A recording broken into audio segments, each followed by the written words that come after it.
pas parce qu'un individu est venu chez toi, qu'il a assassiné ton père, ta mère, et qu'il t'a dépossédé. Ensuite, qu'il est allé voir le voisin et qu'il a donné au voisin tout ce dont tu avais, fait en sorte que tout son péché est pardonné quand même. Et beaucoup de gens oublient ça. C'est une question de principe. Et c'est pour ça que beaucoup d'entre nous trouvent que c'est naturel d'être traître, de vendre leur âme pour un rien parce que dans leur tête, oh, c'est une question de stratégie. Oh, il a été gentil avec tel groupe, il était gentil avec tel étranger. Donc, l'acte posé, l'acte de traîtrise posé contre son peuple, contre une nation née de sacrifice, eh bien, on devrait tout simplement oublier ça. Non, il n'en est pas question. Les principes sont faits pour une raison. Les principes sont dressés pour une raison et on ne peut pas s'en défaire parce que par manque de principes, on dit souvent par manque de connaissances, nos peuples meurent. Moi, je dis par manque de principes et de discipline, nos peuples se meurent. Honneur, respect, mes chers amis, mes chers amours, mes chers abonnés, mes chers tous et toutes.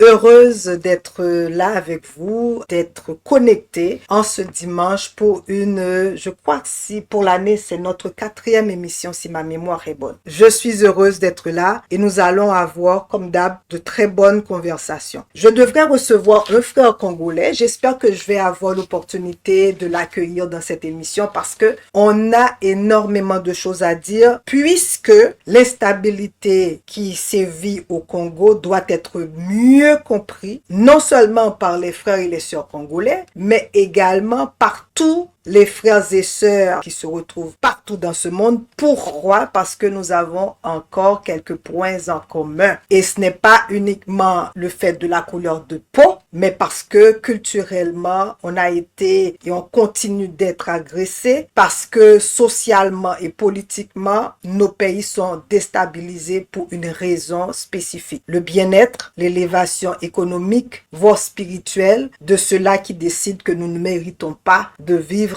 dans la dignité.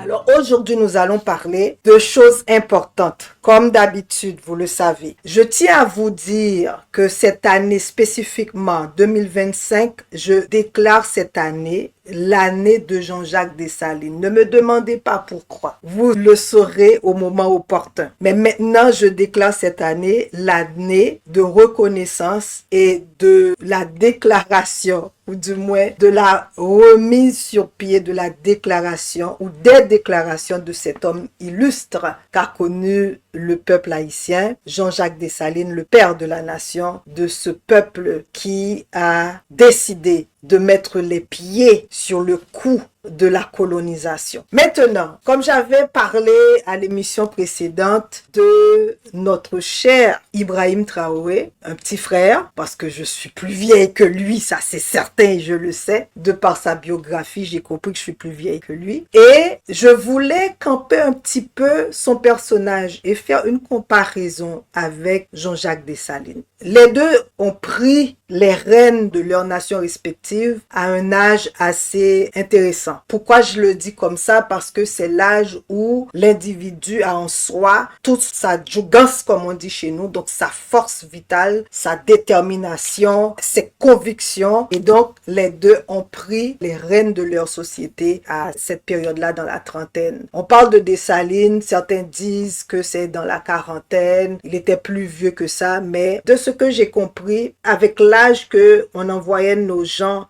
à l'abattoir, donc au front durant les guerres, je suis plus que certaine qu'il était beaucoup plus jeune que ce que l'on nous a fait comprendre. Mais maintenant, ce que j'ai compris aussi de ces deux individus lorsque je les mets l'un à côté de l'autre et qu'on les compare, non seulement que ce sont des gens qui n'ont pas foi aux yeux, ce sont des hommes de conviction, ce sont des hommes qui comprennent l'importance d'avoir un entourage, c'est-à-dire d'avoir des gens autour d'eux et d'avoir avoir foi en leur population et en leur peuple. Oui. Lorsqu'on regarde Dessalines, on voit qu'il a beaucoup misé sur une meilleure compréhension et se faire comprendre aussi par la population. Déjà dans ses discours, il parlait clairement. Il avait cette capacité de communication. C'était un communicateur né. Il avait le verbe facile, tout comme notre cher capitaine Ibrahim Traoré. On le voit dans son discours. Non seulement qu'il captive l'auditoire, mais il est capable aussi de communiquer de façon succincte et de communiquer l'essentiel. On le voit aussi avec le fait qu'ils comprennent ce qu'une meilleure compréhension pourrait amener le peuple à mieux saisir leur vision et donc à être prêt pour le processus à venir. On va écouter Ibrahim Traoré. On va l'écouter et vous allez comprendre que il ne passe pas seulement son temps à réagir parce qu'on a écouté le Macron qui parlait d'ingratitude. Et comme il l'a si bien dit, il n'est pas indifférent. Il connaît ce que c'est l'ingratitude. Parce qu'il l'est, n'est-ce pas? Comme les enfants disent souvent, celui qui dit, c'est celui qui l'est. Donc, il a prouvé de par ses propos qu'il est un vrai ingrat. Et non seulement qu'il est ingrat, qu'il est un petit arrogant et qui tout simplement ne fait que... Non, la France n'est pas en recul en Afrique. Elle est simplement lucide, elle se réorganise. Je dis ça parce que quand je lis une bonne partie de notre presse et beaucoup de commentaires, les gens, regardant avec les lunettes d'hier, disent c'est terrible, l'Afrique, on est en train de disparaître. Non, on a choisi de bouger en Afrique. On a choisi de bouger parce qu'il fallait bouger. On a regardé notre relation passée, mémorielle, culturelle, on la factualise, on l'assume, on se dit la vérité. Mais on ne cède rien à la désinformation et aux ingérences. 2, nous avions une relation sécuritaire. Elle était de deux natures, en vérité. Il y a une partie, c'était notre engagement contre le terrorisme, depuis 2013. On avait raison. Je crois qu'on a oublié de nous dire merci. C'est pas grave, ça viendra avec le temps. L'ingratitude, je suis bien placé pour le savoir, c'est une maladie non transmissible à l'homme. Et je le dis pour tous les gouvernants africains qui n'ont pas eu le courage, vis-à-vis de leurs opinions publiques, de le porter, aucun d'entre eux ne serait aujourd'hui avec un pays souverain si l'armée française ne s'était pas déployée dans cette région. Et j'ai une pensée émue pour nos soldats qui, parfois, ont donné leur vie et pendant des années se sont battus. Nous avons bien fait. On est parti parce qu'il y a eu des coups d'État. Parce qu'on était là à la demande d'États souverains qui avaient demandé à la France de venir. À partir du moment où il y a eu des coups d'État, où les gens ont dit « notre priorité, c'est plus la lutte contre le terrorisme, c'est ceci ou cela, qu'importe », la France n'y avait plus sa place, parce que nous ne sommes pas les supplétifs de putschistes. Donc on est parti. Ibrahim l'a répondu, nous n'allons pas rester sur cette réponse-là parce que beaucoup de nos frères et de nos sœurs ont aussi pris le temps de diffuser la réponse d'Ibrahim Traoré et plusieurs autres personnes à l'endroit de cet individu-là qu'on appelle Macron. Mais il a fait un discours que je veux absolument retenir votre attention là-dessus. Dans ce discours-là, et lorsqu'on écoute le discours prononcé par l'empereur Jean-Jacques Dessalines dans sa déclaration de l'indépendance, il avait dit clairement ces éléments-là à sa façon et c'était dans l'heure du temps. Prenez garde, ces gens qui vous disent comment vous devez vous mener, comment vous devez être bon, comment vous devez être obéissant sur certaines choses parce que eux, ils sont dans l'axe de la vérité, l'axe de la pureté, l'axe de tout ce que vous pouvez imaginer. Eh bien, ces gens-là, prenez le temps de bien les connaître. Parce que non seulement qu'ils vous disent d'aller à droite et ils vont à gauche, mais ce sont des gens qui ne respectent pas cette lumière-là dont ils se donnent le droit de mettre en avant et de forcer les gens à soi-disant se ranger à côté d'eux. Donc, c'est des gens qui disent quelque chose et qui font d'autres choses. Donc, ils te disent, comme Ibrahim Traoré l'a dit, ils te disent qu'il ne faut pas transiger avec tel pays, alors que eux, ils vont tout faire pour dévier l'ascension de ces pays-là et, s'il le faut, passer à côté pour faire le contraire de ce qu'ils disent. Donc, ils veulent avoir raison. Et pour avoir raison, il faut démanteler, il faut rabaisser, il faut minimiser, piétiner ces pays-là pour qu'ils puissent te dire « Ah, vous voyez, nous avions raison ». Donc, il va parler un peu de ce que ces gens font. Je vais vous laisser l'écouter parce que des fois, il faut écouter et il faut bien écouter. Je vais vous laisser écouter une partie de son discours. Dieu a créé le monde avec tout ce qu'il y a comme bonheur, comme malheur, comme bien, comme mal, les humains, les génies, les animaux et tout ce qui va avec.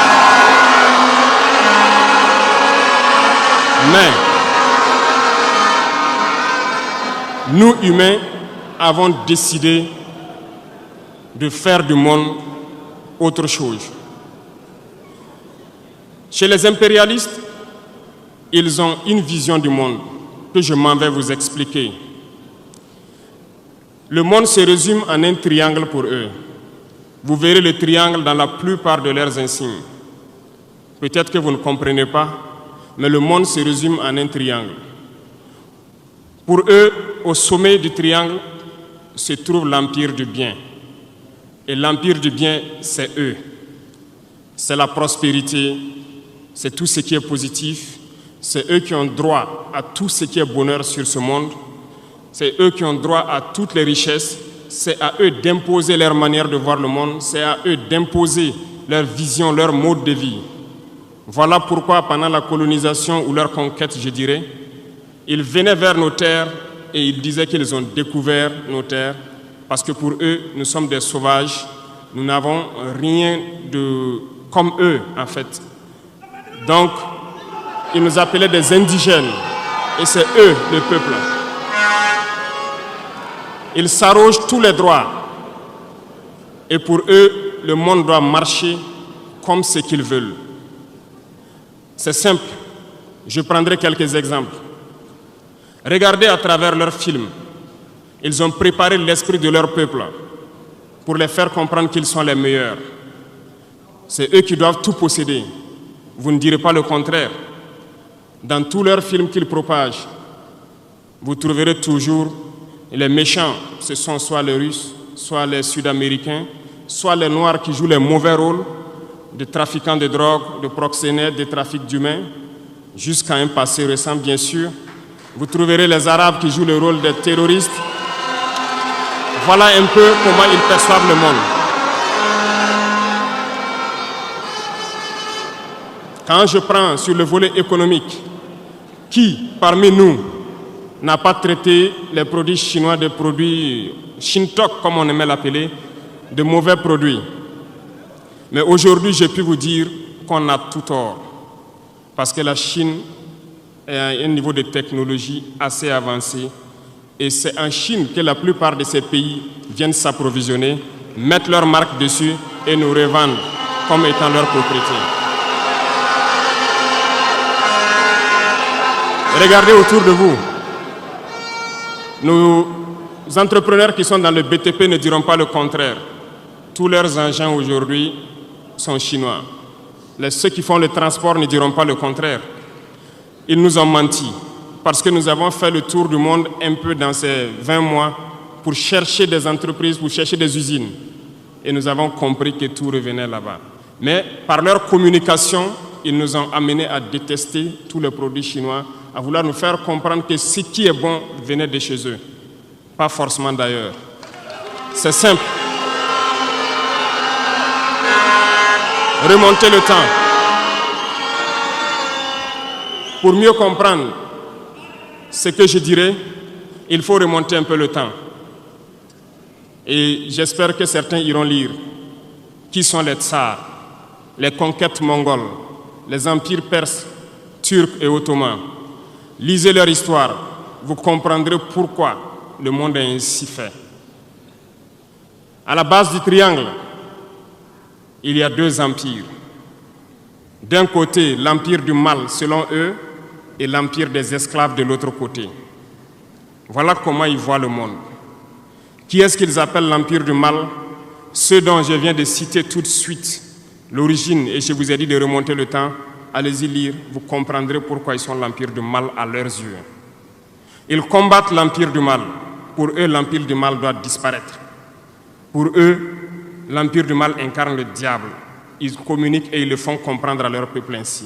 Autre Autre chose qu'il a dit, et là c'est un aspect sociologique, c'est un aspect culturel. Lorsqu'il dit que nos femmes portaient le bleu comme couleur de deuil, ces gens sont venus de nulle part nous sortir que dorénavant, le noir devrait être votre couleur de deuil parce que le noir apparemment est sombre, est ceci, est cela. Et puisque beaucoup d'entre nous ne prennent pas le temps de réfléchir et tout ce que ces gens disent là doivent être carrément la parole divine. Donc beaucoup d'entre nous ont décidé d'acquiescer à leur stupidité et de dire « Oh, le noir est deuil, les cheveux doivent être ceci, les cela doivent être... » Et puis finalement, on est en train de nous rabaisser, de nous ramollir, de nous dénaturer sous prétexte que ces gens savent mieux que nous ce que nous devons être, ce que nous sommes appelés à être. Il l'a dit clairement. Il a dit, écoutons ça, parce que cet extrait est intéressant, il faut écouter. Lorsqu'il parle du pouvoir de la communication et comment ces gens arrivent à nous faire avaler le serpent de la tête jusqu'à la queue.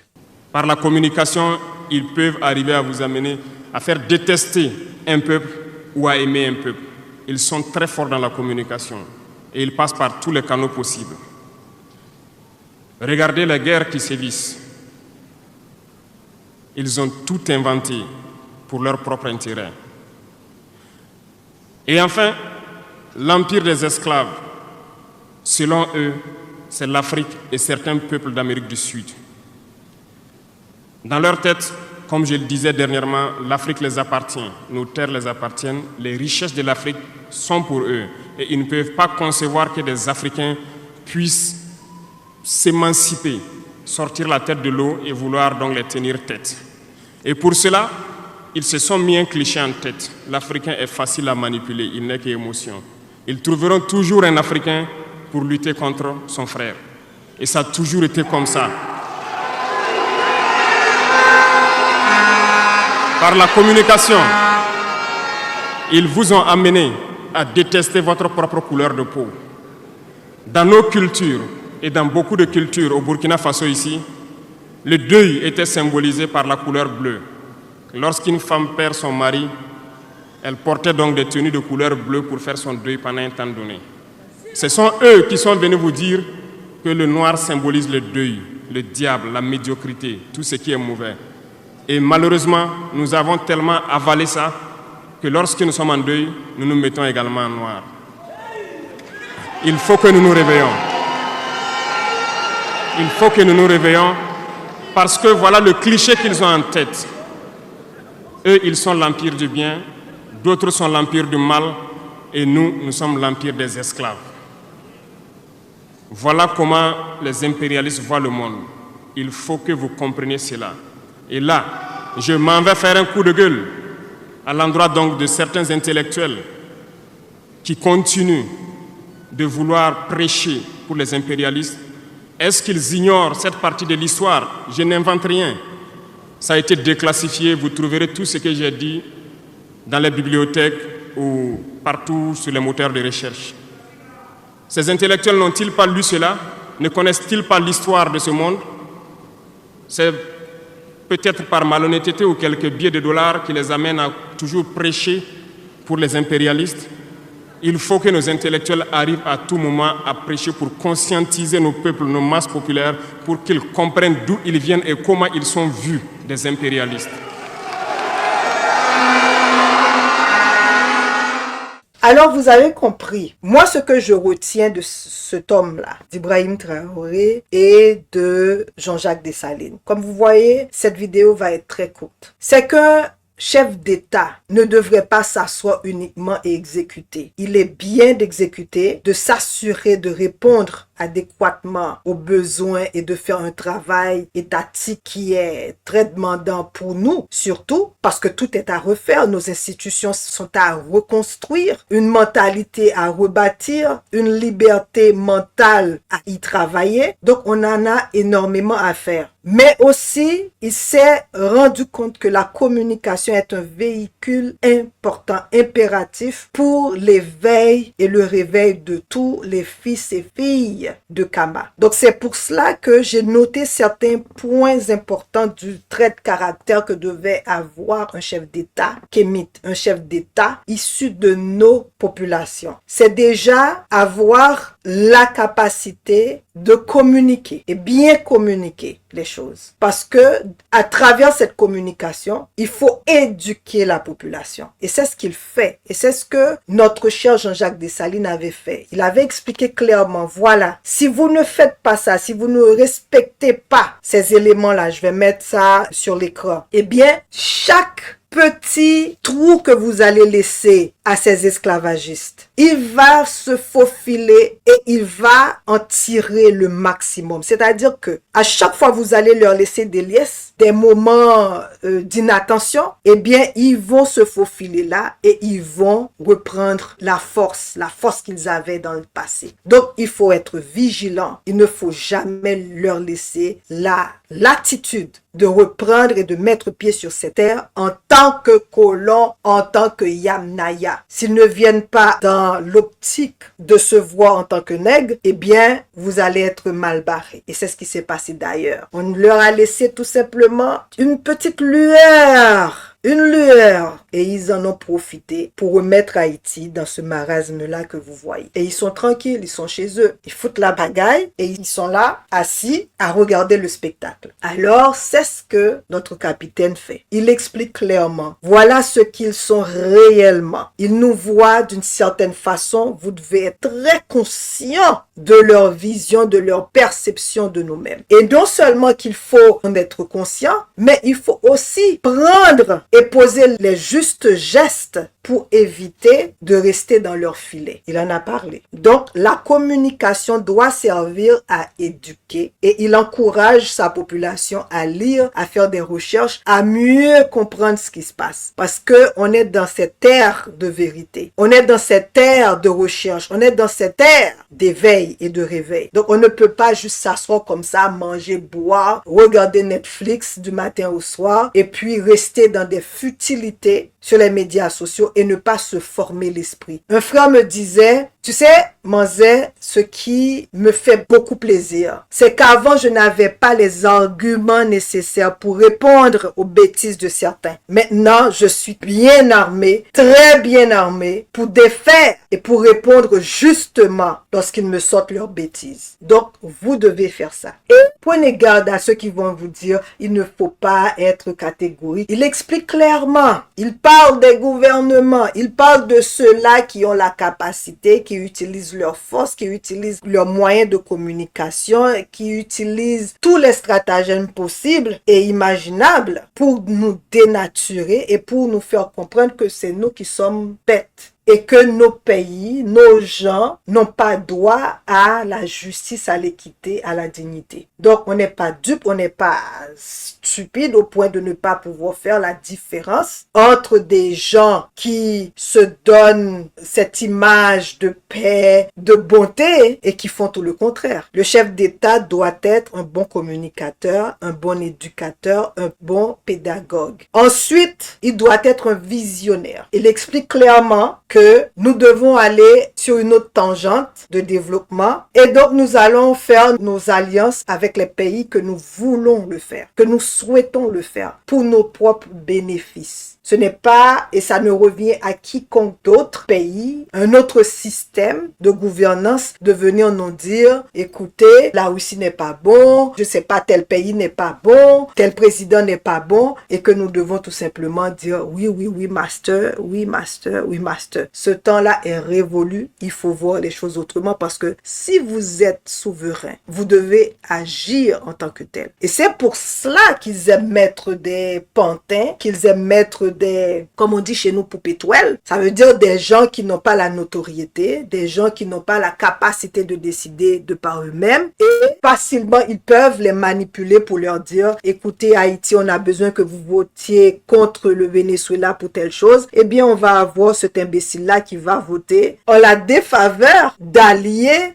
de longue date. n'est-ce pas, pour faire plaisir à ces gens-là qui se disent être les meilleurs du monde. C'est pour cela qu'ils vont avoir certains pantins qui vont décider de dire il va falloir que tu votes contre Cuba pour ne pas accéder à l'OEA. Eh bien, on va avoir un certain Duvalier qui va le faire et vice-versa. Et donc, lui, le capitaine Ibrahim Traoré a compris ça. Et donc, il dit clairement à son peuple, écoutez, soyez vigilants parce que nous allons faire les choses autrement. On ne va pas rester tranquille et suivre le dictat de qui que ce soit sous prétexte qu'ils savent mieux que nous, sous prétexte qu'on est des êtres émotionnels, des êtres qui ne peuvent pas réfléchir de par eux-mêmes. Et il a bien dit, on trouve toujours parmi nous des traîtres pour faire ces sales boulots. Donc, il met en garde aussi ceux-là qui vont vouloir coopérer avec l'autre pour défaire cette marche vers la liberté totale et capitale. Donc, ce qu'il est en train aussi de dire indirectement à son peuple, soyez vigilants parce que ces gens sont autour de nous, ces gens sont à l'intérieur de nos murs. Donc, lorsqu'on les voit, ces traîtres-là, va falloir qu'on commence aussi à poser les actes qu'il faut. Parce que je vais vous dire très sincèrement, c'est ce qui s'est passé avec notre empereur Jean-Jacques Dessalines. Lorsqu'il a décidé et qu'il a dit, écoutez, nous devons avoir cette pensée, cette philosophie d'équité. C'était le premier démocrate d'ailleurs. Avez-vous déjà vu un empereur qui dit, en fait, la personne qui va devoir me remplacer ne devrait pas automatiquement sortir de ma lignée. Si elle sort de ma lignée, elle doit faire preuve de ses capacités, de sa vision,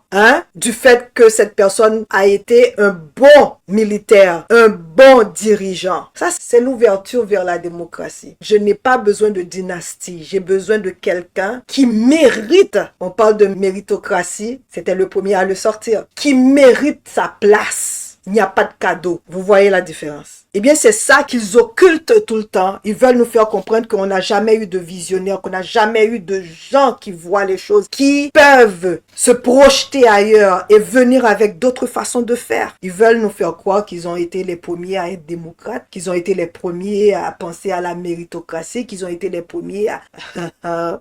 Dessalines, Jean-Jacques Dessalines, il l'a été. Et il nous a montré le chemin, mais malheureusement, pour ce peuple-là, on a connu ces traîtres. Et on ne peut pas dire le contraire, historiquement, c'est prouvé, parce que Alexandre Pétion, qui fut son successeur, a été de ceux-là qui ont trahi et qui l'ont assassiné. Et ça, il faut, pour mémoire, le rappeler. Et on le met parmi les 4 héros de la nation haïtienne. Alors qu'on a occulté les femmes et on a pu mettre à la place d'une des femmes qui méritait mieux que ça, qui méritait l'honneur, la reconnaissance et le respect, ben on a mis un traître. Voilà. Et moi, je vais dire, j'en profiter pour le dire parce que nos frères africains, nos sœurs africaines ne comprendront pas ça nécessairement parce que ça, c'est des choses, des éléments à leur donner comme information. Mais pourquoi certains Haïtiens disent que, bon, Pétion, c'est un héros? C'est parce que il a aidé Simon Bolivar à avoir des hommes, des munitions et tout ça pour libérer les Amériques latines, les Amériques du Sud. Mais c'est pas parce qu'un individu est venu chez toi, qu'il a assassiné ton père, ta mère, et qu'il t'a dépossédé. Ensuite, qu'il est allé voir le voisin et qu'il a donné au voisin tout ce dont tu avais, fait en sorte que tout son péché est pardonné quand même. Et beaucoup de gens oublient ça. C'est une question de principe. Et c'est pour ça que beaucoup d'entre nous trouvent que c'est naturel d'être traître, de vendre leur âme pour un rien parce que dans leur tête, oh, c'est une question de stratégie. Oh, il a été gentil avec tel groupe. Il était gentil avec tel étranger. Donc, l'acte posé, l'acte de traîtrise posé contre son peuple, contre une nation née de sacrifice, eh bien, on devrait tout simplement oublier ça. Non, il n'en est pas question. Les principes sont faits pour une raison. Les principes sont dressés pour une raison et on ne peut pas s'en défaire parce que par manque de principes, on dit souvent par manque de connaissances, nos peuples meurent. Moi, je dis par manque de principes et de discipline, nos peuples se meurent. On peut toujours ajouter la connaissance parce qu'il faut savoir. Le savoir, c'est de l'or. Bien que l'or, pour nous, en fait, ça c'est autre chose. Donc, ce chef d'État doit être un bon communicateur, un bon éducateur, un bon pédagogue, un visionnaire, quelqu'un qui respecte toutes ces paroles. Ça ne veut pas dire pour autant on peut penser jaune aujourd'hui et demain les circonstances font en sorte qu'on va penser bleu et que c'est mauvais. L'essentiel, c'est que le chef d'État aussi doit avoir cette humilité et cette sagesse-là de revenir et de dire voilà ce qu'il en est. Nous ne sommes pas habitués à avoir des chefs d'État comme ça. Et ça, c'est toute une autre culture qui est en train de se développer. Et je suis contente de voir qu'on est arrivé vers ce cheminement-là. Ce n'est pas encore complété, mais c'est un cheminement. Un cheminement de libération est un cheminement lent, difficile, oui, difficile. Mais il faut avoir cette ténacité, cette conviction de mieux faire pour qu'on puisse arriver là où on doit arriver. Et donc, sur ce, je ne vais pas m'attarder. Je pense que vous avez compris. Moi, je vais vous dire très sincèrement, je sais que vous aimez quand j'ai des invités. Moi aussi, j'aime les avoir. J'adore avoir mes invités. C'est intéressant. On apprend d'eux, on apprend beaucoup de choses. Mais je pense que vous devez aussi prendre le temps d'écouter les lignes éditoriales parce que je suis plus que certaine qu'il faut marteler l'information. Il faut la répétition parce que c'est comme ça que les choses vont entrer de façon naturelle chez nous parce qu'on a beaucoup à faire. On a un changement mental absolument, obligatoirement, impérativement à faire. Et pour y arriver, pour pouvoir matérialiser cette liberté mentale, ce réveil, eh bien, il faut répéter, il faut la répétition. La communication sert à cela. Comme vous savez, comme ils nous ont fait bien comprendre, Ibrahim l'a dit, ils ont utilisé les communications. Ils nous bombardent à travers les films, à travers les discours, même à travers les émissions des enfants là. C'est comme ça qu'ils commencent à jouer déjà dans ton subconscient, dans ta capacité de raisonnement et ils te font accepter l'inacceptable. Ils le font à travers les médias, les nouvelles qui se répètent, spirale qui retourne là. C'est la bouillie. Tourne, ça tourne, ça tourne, ça tourne et finalement ça entre de façon naturelle. Tu t'en rends même pas compte de ça, de ce lavage de cerveau. Pour défaire le disque dur, il va falloir le reformater. C'est ce que nous essayons de faire à travers cette chaîne. Les traîtres, il va toujours en avoir. Maintenant, en tant que société, nous devons décider ce que nous voulons faire d'eux. Je ne dis pas plus. Vous avez compris? Kembe Jam Palagé. Je veux absolument que vous me dites dans les commentaires quelles sont les étapes à suivre pour justement qu'on puisse arriver à maintenir le réveil et surtout à faire en sorte que nos frères et nos sœurs soient debout dans cette lutte-là. Alors, qu'est-ce qu'il faut faire pour que le réveil puisse se faire de façon notoire au sein de nos communautés partout dans le monde? Sur ce, Kembe Jam Palagé, bisous, beaucoup d'amour et à la prochaine émission. Thank you.